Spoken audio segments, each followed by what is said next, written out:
o princípio da subsidiariedade advoga que uma instância superior não pode e não deve atuar interferindo na ação da instância inferior, desde que seja possível essa instância inferior atuar de forma satisfatória. Ou seja, a União não deve fazer o que os Estados podem fazer, os Estados não devem fazer o que os indivíduos, o que os municípios podem fazer, os municípios não podem fazer o que as sociedades, as pequenas comunidades podem fazer, as associações, e essas associações, por sua vez, não devem fazer aquilo que o indivíduo pode fazer. Quem está mais próximo do problema tem que ter mais poder de decisão. Então, o indivíduo. Se o indivíduo não consegue, por conta própria, resolver o problema, ele vai buscar essas sociedades, igrejas, clubes, associações, família. Se ela não resolve, aí sim pode-se recorrer a esse aparato de organização e assim gradativamente. Só que a maioria dos problemas da sociedade podem ser resolvidos pela esfera individual ou de pequenos grupos de indivíduos. Então nós temos que deixar esse poder. Por fim, o 13º ponto seria a garantia da liberdade de entrada no mercado. Ou seja, o governo não pode impedir ou restringir, por intermédio de legislação ou tributação, a livre produção e circulação de bens de consumo, além de não poder intervir no mercado. Esses são os princípios básicos, como são formulados em obras como Liberalismo, sua tradição clássica do Mises, Fundamentos da Liberdade, do Hayek, o próprio Donald Stewart, na Introdução ao Liberalismo, trata disso, o professor Oglen em alguns artigos. Então, essa é mais ou menos uma visão quase consensual, tirando uma exceção de vários grupos de pensamento liberal em várias correntes.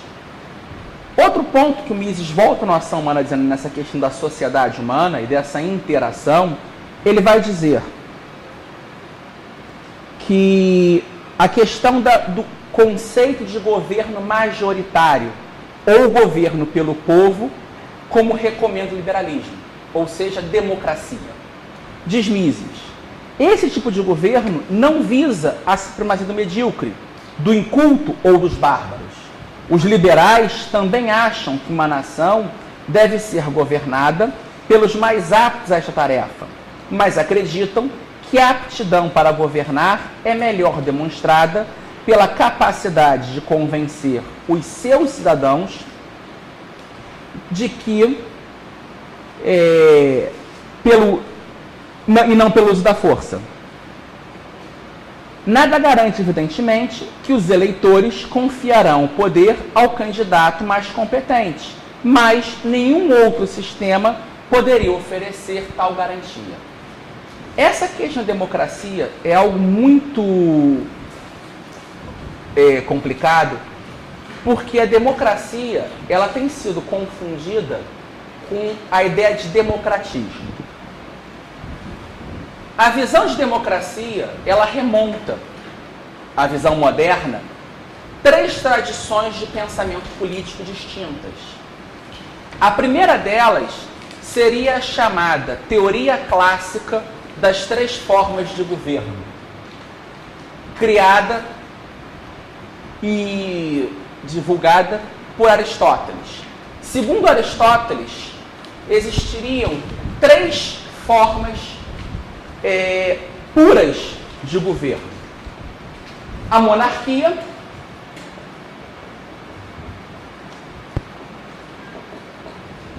que seria o governo de um só. A aristocracia,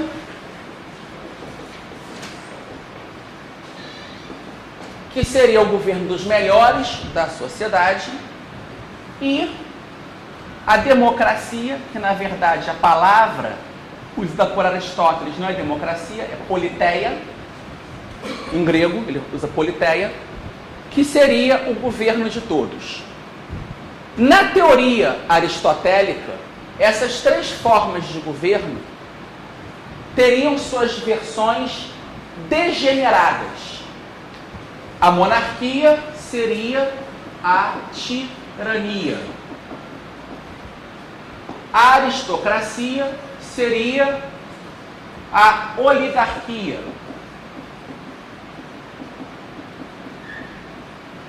E a democracia, a palavra da Aristóteles, a visão pervertida da politeia, seria a democracia, que traduziram como demagogia.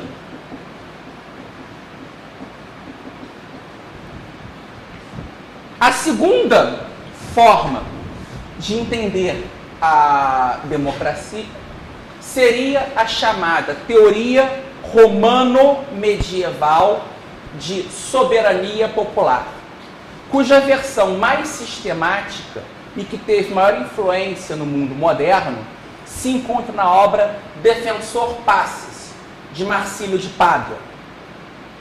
Os fundamentos, Pádua foi o autor que viveu do final do século XIII até meados do século XIV, ou seja, ele nasceu em 1280 e morreu em 1343. Marcílio de Pádua. Então essa aqui é a visão clássica, Aristóteles, quarto século antes de Cristo, e Marcílio de Pádua, nessa passagem do século XIII para o XIV era cristão.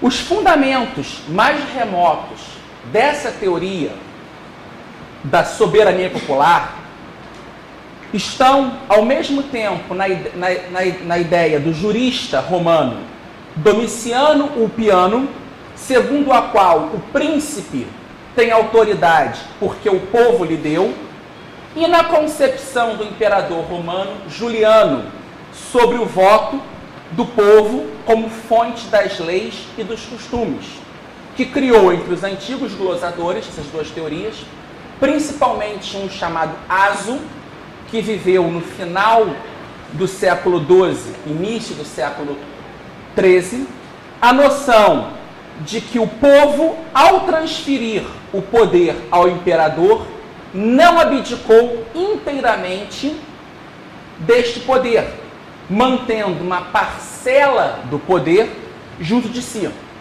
Marcílio de Pádua, com base nessas fontes, defendia que o Estado era composto por duas esferas de poder. A primeira é o poder principal, materializado no legislativo, que pertence ao povo. A segunda é uma causa instrumental, que ganha forma no executivo, cujo mandato revogável é delegado ao povo.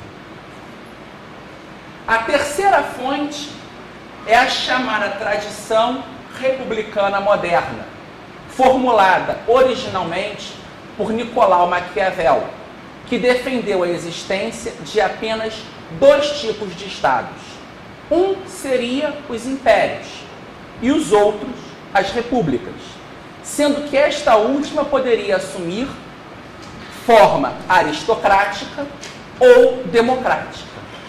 Graças a essa definição do Maquiavel, surgiu um intercâmbio entre os ideais democráticos e os republicanos, onde os governos genuinamente populares, em oposição às monarquias, passaram a ser denominados repúblicas, em vez de democracias.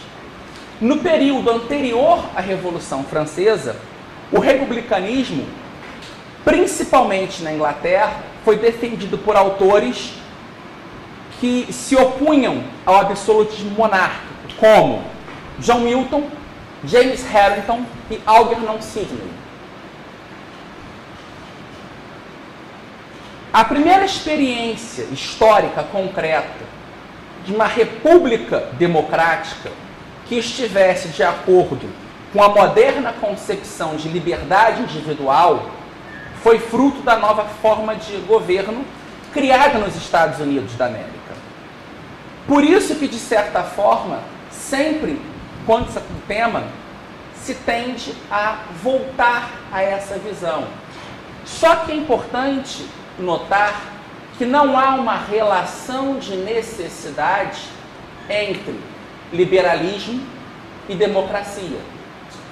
A pergunta-chave do liberalismo é como limitar o poder do Estado de forma que ele não usurpe as liberdades dos indivíduos.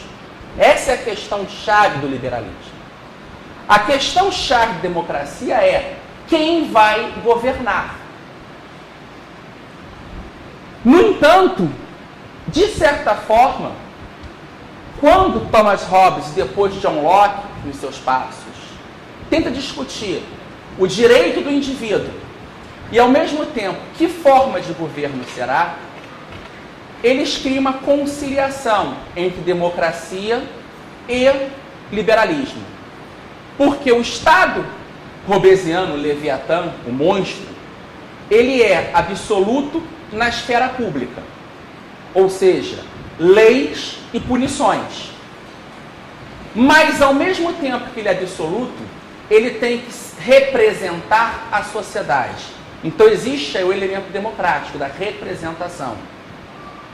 Por outro lado, o Leviatã, que é absoluto na esfera pública, ele não tem nenhum poder sobre a esfera privada. Na visão hobbesiana, a esfera privada, ou seja, a consciência do indivíduo, as trocas no mercado, não devem passar pelo Estado. Comércio internacional é feito entre indivíduos. O Estado não tem que se meter nisso. Ele vai ser absoluto na hora de dizer a lei é essa